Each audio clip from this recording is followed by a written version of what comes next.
Well, folks, here's where the magic happens. Got a 10-ton press, and here's what we're using.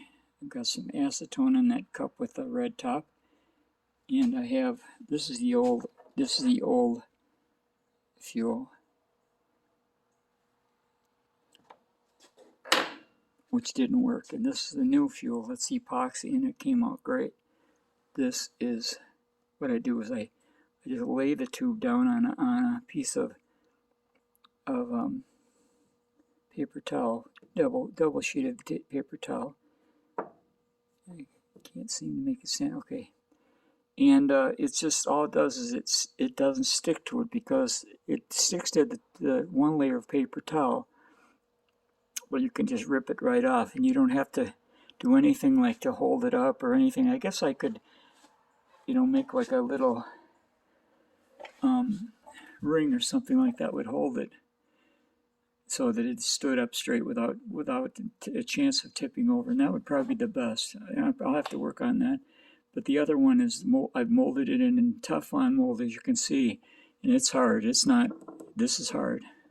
These are both very hard, and I'm really anxious to try this because I want to see if this really makes the difference. I mean, I've got really well made epoxy. It's really hardened well.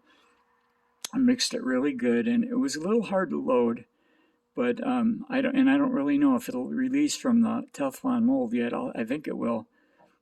But in the aluminum tube, the rocket tube, I could have probably coated it with silicone rubber first, which would be an insulator, before loading the fuel in there. But I just put it in there straight in there because I wanted to see, how it performs in a rocket tube. I don't have it constrained yet, with a forward or rear closure with a nozzle in it, so that to find out how much power it, and I'm going to find out, how much power it actually develops here pretty soon.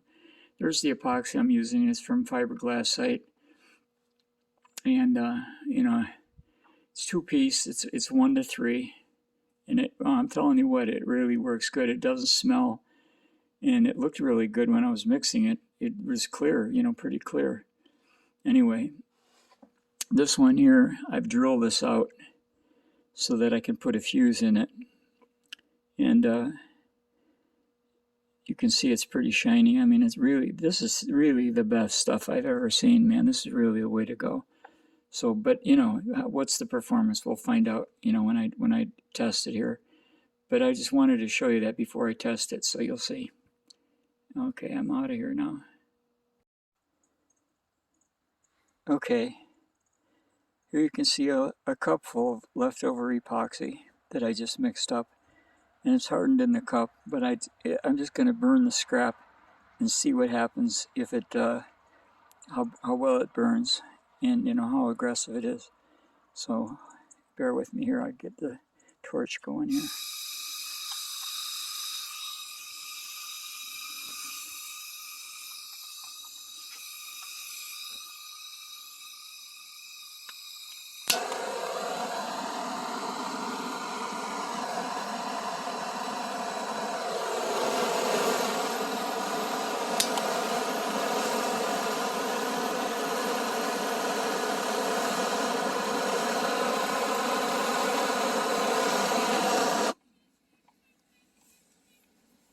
Seems to be burning pretty well. Oh yeah. Oh boy, is it ever. Wow. Oh geez. That's some nasty stuff. Holy mackerel. Boy, that burning. Holy crap. Oh, that's what I'm talking about.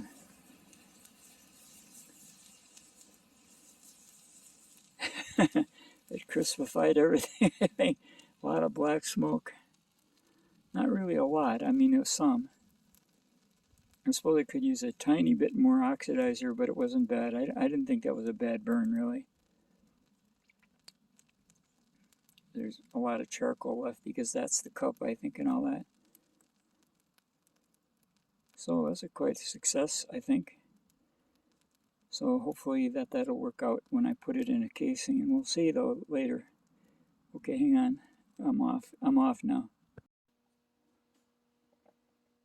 Okay, I'm showing, this was the Teflon mold that I molded the epoxy in, and this was the part that made this hole nice and smooth. It's not sticky or anything, it's nice. And what I'm going to do, or I'm going to attempt to do now, is to press the slug out of the Teflon mold and see if it sticks or not. So that's what I'm going to be doing now. So I'll put this on here, get it kind of centered. Then take the push rod, put in there, it's all centered. Slide it under the ram, then I'll start pumping.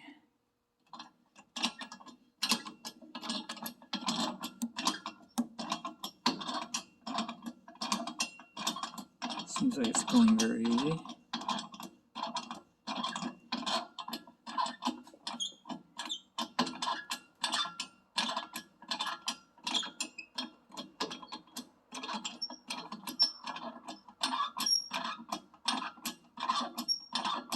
It takes forever to do this.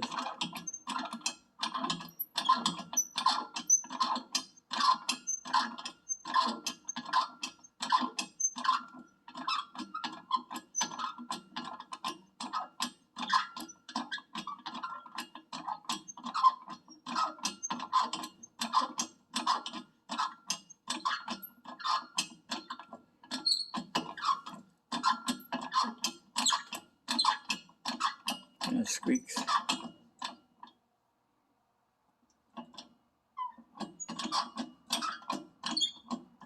Oh, that's enough. I don't want to be pressing. See where I'm at? See, it's sticky. Huh? Oh, it fell out. Alright, jeez. I didn't even know it. Alright, it fell out. So that the slug is stuck in here now. So let me shove it out. Hold on with my hand. Just a second, I have to get something here to punch it out.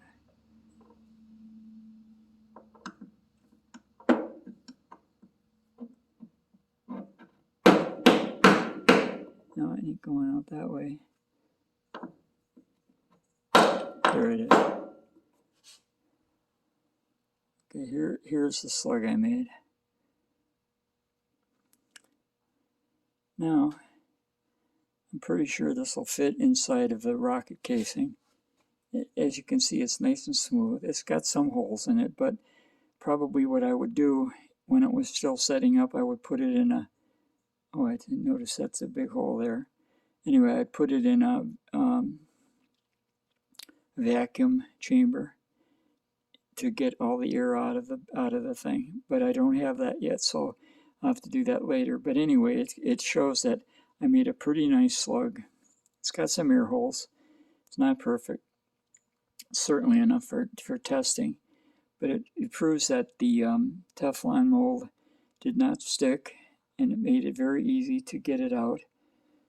And if you look at it, now if I get the mold, look at what I did here. The rod is kind of stuck in there. I don't know why. While I move it out, I guess I can get it out. Push it a little bit with my finger.